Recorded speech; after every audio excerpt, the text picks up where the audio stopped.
Welcome to the first video of the KFM. In this, the first of a whole new series of home study training videos, we shall be focusing on the nucleus of the KFM, the Pensador, or sometimes known as the Thinking Man.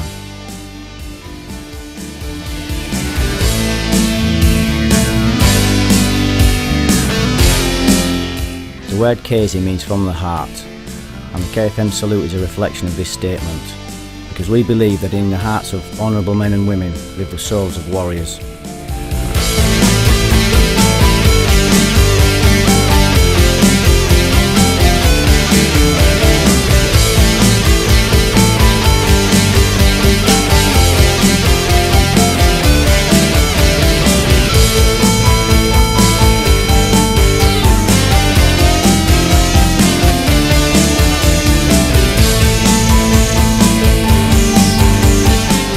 The Pensador is the nucleus of the KFM.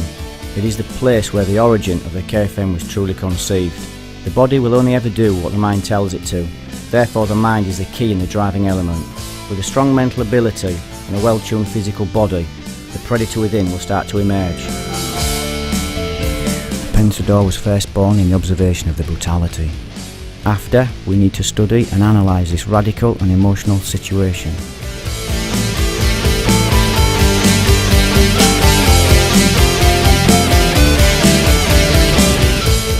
Archimedes used to say, "Give me a place to stand, and with a lever I will move the whole world." And the Pensador is this point for the KFM.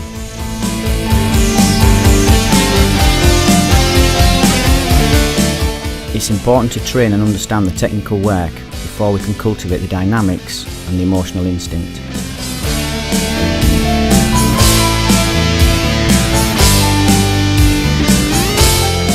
It's essential to keep the hands fixed tightly to the head and the shoulders lifted. This ensures that we protect the neck properly.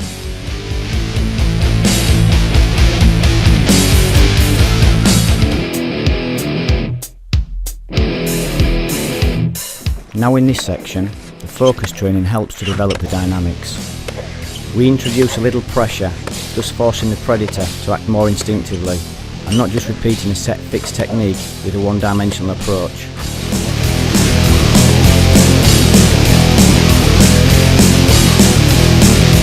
By lifting the level of intensity, we now start to develop a natural human instinct.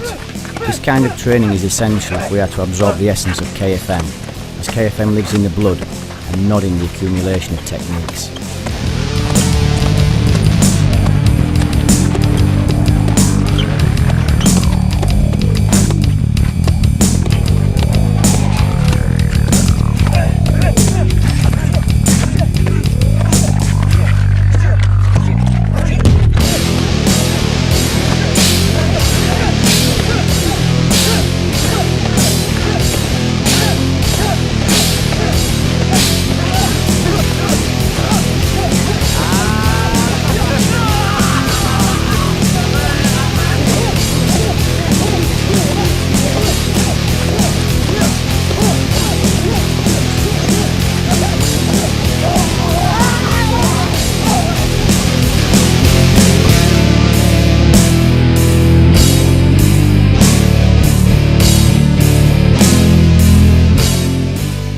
Here we analyse how the Pensador starts to become a weapon, enabling us to counter the opponent's punch. Firstly, we see the Pensador countering the jab. Remember, this is only the beginning, so take it easy. We need to develop our ability with the Pensador step by step. There are no shortcuts, just good training.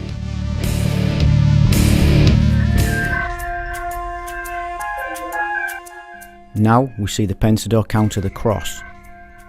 This is very similar to the jab because we are still learning to counter the simple direct punch.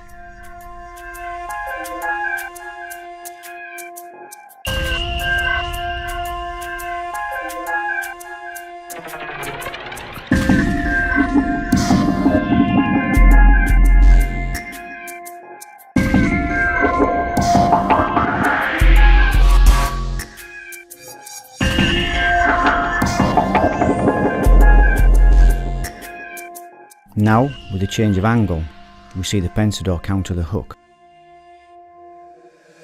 As time changes. It's really important to keep your eyes on your opponent and use good body mechanics to counter this line of attack.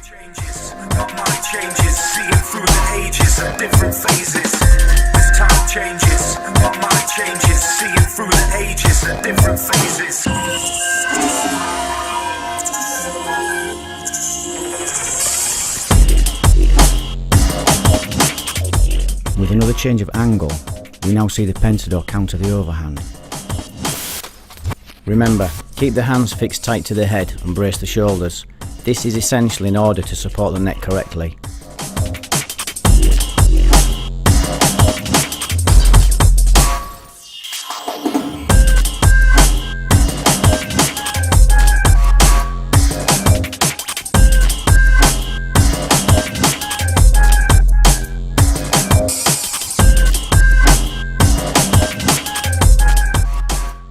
Returning to a circular attack, we now see the Pentador counter the slap.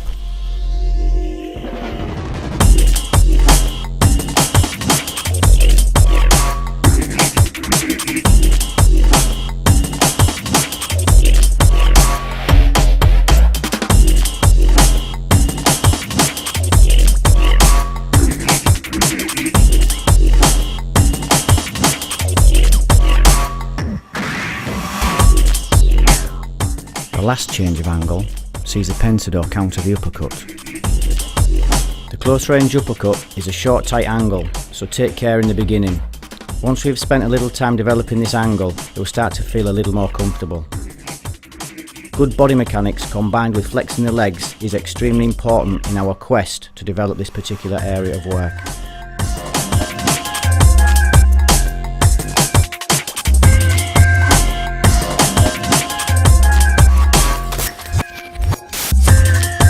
In this section, it is important to understand the change in distance, which brings into play a new weapon, the elbow. The first angle of study is the circular elbow, and we now study how the Pentador counters this particular angle.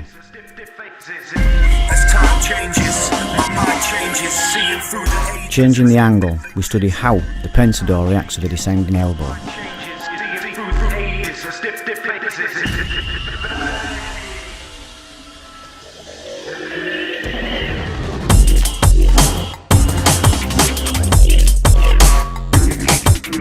The last angle change here is the ascending elbow.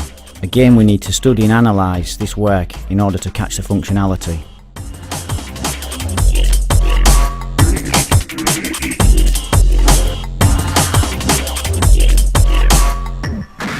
Now in this third section, we study and analyse how the Pentador counters the diagonal knee.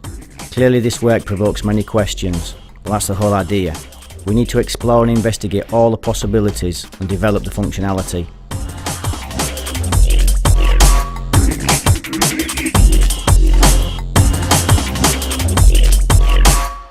Again, changing the angle, let's look at how the Pentador counters the circular knee.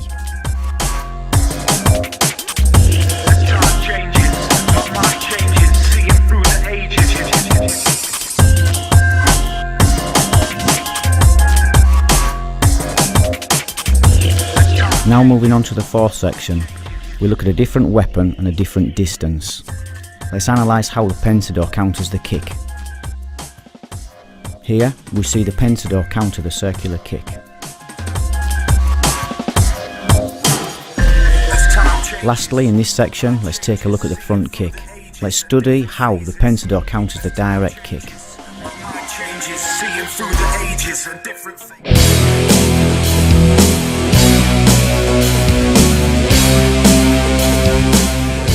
The Pentatecchio is broken down into three levels: high, middle and low. Pentatecchio high line.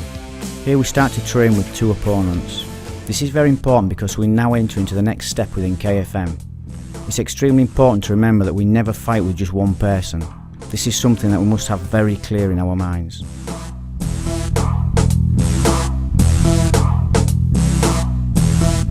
Pentatecchio midline. To study the Pentatecchio correctly, we must study slow and fluid in order to catch a good understanding of what we're trying to do. Observe how the elbows are level with the shoulders in this midline Pentatecchio.